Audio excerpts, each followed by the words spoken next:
back to my channel. So today's video is another bridal tutorial, but this one's a little bit more dramatic, a little bit darker, a little bit smokier. I think typically the general rule with bridal makeup has always been known as, you know, look natural, really light makeup, really light colors. But I actually find that through freelance, most brides actually do want something quite darker, and I do often recommend to go a little bit darker because with all of the flash photography that's going on, it will actually drown out most of the makeup that you're wearing. So, you know, you want your eyes a little darker, you want your brows a little darker, you want your cheeks a little darker, like the whole works. Otherwise, you're going to look back at your photos and you're going to be like, oh, you know, I look very pale, I look like I'm not wearing much makeup. So I guess we'll jump right into the tutorial. Now before we do jump into it, I just want to mention a couple of setting sprays. It is so important to set your makeup for your wedding day. Things are gonna, you are gonna get hot and bothered, girlfriend. Like, you're gonna get sweaty in your dress, you're gonna be dancing all night. Like, you want to make sure that your makeup certainly doesn't budge, and I've got two of my favorite setting sprays here. So my all-time holy grail favorite is the Model in a Bottle makeup setting spray. This will turn your makeup into paint. It will not go anywhere, it will not budge at all. Do bear in mind that it does contain quite a bit of alcohol, so if you have got very, very sensitive skin, it might not be right for you. And then the other one I've got here is the Skindinavia finishing spray. This is the bridal one. This is oil-free and it doesn't contain quite as much alcohol as the Model in a Bottle, so it's a little bit lighter and fresher on the skin, but it still does a great job at holding makeup in place. So if you guys want to see how to get this burgundy smoky bridal look, then just keep on watching. So to start with, you want to find a really good oil-resistant primer. I absolutely adore this Makeup Forever HD primer for all of my brides. It stops the oiliness through the T-zone, it sets the makeup, and it also does a really great job of smoothing out the surface so that you look really nice and poreless in all of your photographs. Now for foundation, I honestly cannot recommend anything other than MAC Studio Fix Fluid. I use this on every one of my brides. It is an amazing, amazing foundation, and you just don't realize it until you see a photo of yourself in flash photography with this one on and you're like, damn, my skin looks so good. So for shade reference, I'm an NC30, and honestly this stuff lasts for hours. You will look perfect for your big day. For brows, you want to use something that is definitely going to stay in place. So I'm using the Anastasia Beverly Hills Dip Brow Pomade. I'm in the colour Chocolate. This stuff's great. It's sweat proof, it's smudge proof, it's going to stay there all day. And with the brows, you probably want to fill them in a little darker than you would normally, once again due to all the flash photography. Now for the eyes, I like the MAC Pro Longwear Paint Pot in Soft Ochre. Really fantastic eye primer, will prevent creasing, will brighten the colour of the shadows and extend the longevity. And I just buffed this one in using a dome sort of shaped synthetic brush. So to start on the actual eyeshadow, you want to find a colour that's sort of got a peachy warm undertone but is very, very close to your natural skin tone. This is essentially going to be a transition shade, and you want to buff that really liberally through the crease there and through the eye socket. Then starting in with an even sort of darker, warmer orangey brown. I love warm colours on the eyes, honestly. It will be so flattering in photos. Using that on a large blending brush, just keep working that through the socket and through the crease there until it's very, very well blended out. I think that this is the Anastasia single shadow in Sienna.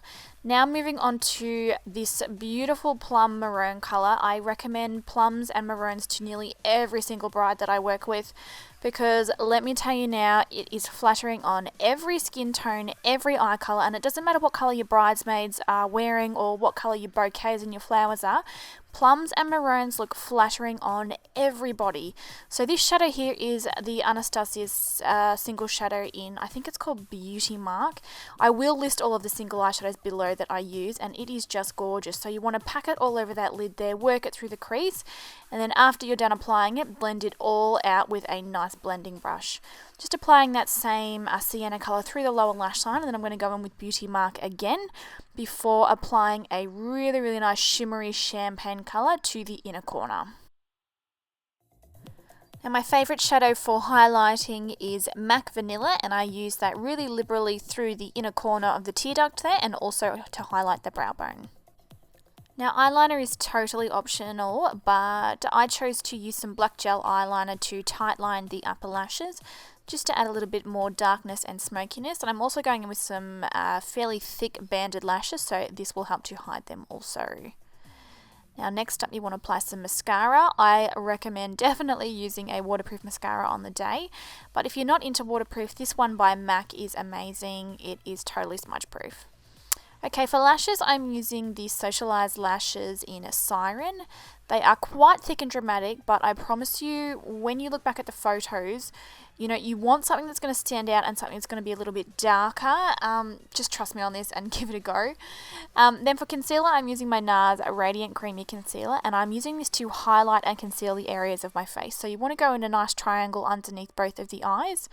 Also down through the center of the eyebrows there, through the bridge of the nose, on the tip of the nose, Cupid's bow area and chin, and these are all of the areas that need to be highlighted, and when you highlight them they will pull light to this direction and it'll help lift your face, and it'll also help you make you appear a lot younger. Now I've totally forgotten to include it, whoops, my bad, and I do fix it up later, but I also added some black gel eyeliner to the waterline. Now to set all of that makeup in place, I'm using these Chanel Natural Finish Loose setting powders.